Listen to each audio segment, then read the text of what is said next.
আরজি করের যারা আন্দোলনরত ডাক্তার তারা প্রথম দিন থেকে বলছে আমরা এখানে নিরাপত্তা বোধ করছি না। তারা প্রথম দিন থেকে বলছে এখানে কেন্দ্রীয় বাহিনী মোতায়েন করা হোক। সুপ্রিম কোর্ট তাদের সেই মতামতকে গুরুত্ব দিয়ে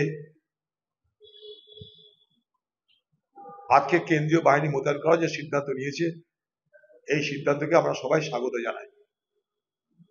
কিন্তু শুধু হাসপাতালের মধ্যেই নয়, সারা বাংলায় হাসপাতালের বাইরেও সন্ত্রাস, হাসপাতালের মধ্যেও সন্ত্রাস। তাই শুধুমাত্র হাসপাতালকে সুরক্ষিত করলেই হবে না, সারা বাংলাকে সুরক্ষিত করবার আর্জি আমাদের থাকবে। পাশাপাশি ভারতবর্ষের অনেক বড় বড় আইনজ্ঞ আছে, তাদের কাছে দাবি করব, জানি এটা আপনাদের পেশা, তার মধ্যেও তাদের কাছে দাবি করব যেন কোনোভাবেই আপনাদের ইচ্ছায় অনিচ্ছায় প্রত্যক্ষ বা পরোক্ষভাবে অপরাধীরা কোনো মদত না পায়, সেটা স্বনামধন্য ভারতবর্ষের বড় বড় আইনজ্ঞ আপনারা দেখবেন। সর্বোচ্চ আদালত এই ঘটনা, অর্থাৎ যেভাবে আরজি কর মেডিকেল কলেজ হাসপাতালের অন ডিউটি চিকিৎসককে ধর্ষণ এবং খুনের মতো জঘন্য অপরাধের ঘটনা ঘটেছে, তাকে ভয় জাগানোর মতন ঘটনা বলছে সর্বোচ্চ আদালত। দেরি করে দায়ের করা হয়েছে এফআইআর, বলছে সর্বোচ্চ আদালত। যে ভাঙচুরের ঘটনা ঘটেছে 14ই আগস্ট মধ্যরাতে, একেবারে ভাঙচুর করা হয়েছে 18টা ডিপার্টমেন্টে এমার্জেন্সি বিল্ডিং এর মধ্যে। সেই ভাঙচুরের ঘটনায় রিপোর্ট তলব করেছে সুপ্রিম কোর্ট। সুপ্রিম কোর্ট বলছে আমরা আরো একটা ধর্ষণের জন্য অপেক্ষা করতে পারবো না। তৎকালীন অধ্যক্ষ তার ভূমিকা বারে বারে সমালোচনার মধ্যে পড়েছে। সুপ্রিম কোর্ট বলছে তৎকালীন অধ্যক্ষ কেন এই ঘটনাকে, অর্থাৎ চিকিৎসককে ধর্ষণ এবং খুনের ঘটনাকে আত্মহত্যা বলে চালাতে চেয়েছিলেন।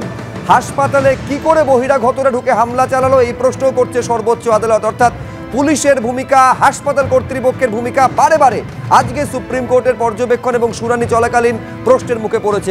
যতটা তৎপরতা থাকা দরকার ছিল, যতটা আন্তরিক হওয়া দরকার ছিল, পুলিশ তা করেনি। সেই জন্যই কলকাতা হাইকোর্ট এক কথায় সিবিআইকে দিয়েছে, সিবিআই তদন্ত করছে এবং সুপ্রিম কোর্টের কাছে এই প্রশ্নগুলো উঠে আসে। সুপ্রিম কোর্ট জিজ্ঞাসা করছে রাজ্য সরকারকে, কেন প্রিন্সিপাল সকাল থেকে বসে তিনি কোনো কমপ্লেন করলেন না, তিনি রিজাইন করলেন, তাকে আবার জোর করে নিয়ে আসা হলো, কী ব্যাপার, কী এমন ঘনিষ্ঠতা থাকতে পারে প্রশাসনের সঙ্গে এই প্রিন্সিপালের, যে জন্যে তারা এইসব করছেন। আর যেটা পোস্টমর্টম রিপোর্ট, ইনকোয়েস্ট রিপোর্ট, ওরা অনেকক্ষণ দেখলেন, দেখার পর বললেন সিবিআইকে তোমরা কতদূর ইনভেস্টিগেট করছি রিপোর্ট করো। এবং এই সময়ে চিকিৎসকদের পক্ষ থেকে একজন বললেন, চিঠি তুলে দিলেন সুপ্রিম কোর্টের কাছে। সেখানে চিকিৎসকরা বলছেন যে আমরা নিরাপত্তাহীনতায় ভুগছি, হস্টেল ছেড়ে সব চলে গেছে, এই নিরাপত্তাহীনতায় তাদের পক্ষে কাজ করা সম্ভব না। তখন সুপ্রিম কোর্টের বিচারপতিরা বললেন নিরাপত্তা কে দেবে, এই পুলিশ তো দিতে পারবে না, তো আমাদের দাবি হতো সেন্ট্রাল পুলিশকে দাও। এবং সুপ্রিম কোর্ট সেই নির্দেশ দিয়েছেন যে সেন্ট্রাল পুলিশ তারা আরজি করের নিরাপত্তা নিশ্চিত করবে এবং কপিল সিবাল সেটা মেনে নিয়েছেন, যেটাও সুপ্রিম কোর্ট রেকর্ড করেছেন। প্রসঙ্গত যে দুটো জিনিস আছে সেটা হচ্ছে চিফ জাস্টিসও বললেন যে তোমরা যারা আন্দোলন করছে পিসফুলি তাদের উপর হামলা করছো কেন, আন্দোলনকে এভাবে ডিস্টার্ব করা যাবে না। ডাক্তাররা প্রতিবাদ করছে, তাদের তোমরা ডেকে নিচ্ছ, এটা সুপ্রিম কোর্ট অর্ডারে লেখেনি কিন্তু উষ্মা প্রকাশ করেছেন। আরেকটা গুরুত্বপূর্ণ বিষয় যেটা সলিসিটর জেনারেল তুললেন, যে বিষয়টা আমরা বহুদিন থেকে আলোচনা করে আসছি, যে রাজ্য সরকারের যখন আমাদের সারদা তদন্ত হচ্ছিল সেই সময় যিনি দায়িত্বে ছিলেন রাজীব কুমার, তিনি তথ্য লোপাট করেছেন মমতাকে বাঁচাবার জন্য। আপনারা দেখবেন আমি এটা প্রায়শই বলি।